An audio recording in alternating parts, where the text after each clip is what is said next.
So Lillian wants to know, Wolters World, what do I need to think about when I'm planning my budget for my travels? Well, here are the main things you got to think about. One, you got to think about your plane ticket. Are you going to fly there? Are you going to train there? Are you going to ferry there? How are you going to get there?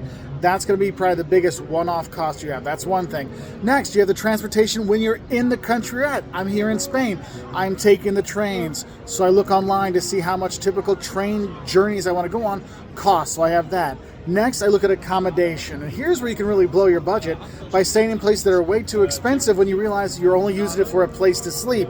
So that's another thing. Next thing you have to factor in is your food budget, how much you're going to spend. So think about that. Next is the sites you're going to visit and the museums you're going to go to. How much do those cost? You can look those things up online to have an exact price so you know what's going to cost and what days are free.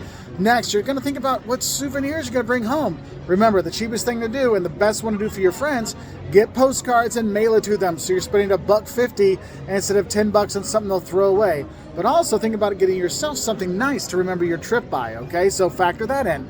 Then you also have to think about your trip insurance. If things go wrong, how much is that going to cost? And if you have a furry friend, how much is doggy daycare going to cost for that 2 weeks in Europe you're gone for? Start with those things. It's going to give you a good kind of starting point when you're starting to figure out your budget. So Lillian, I hope that helps.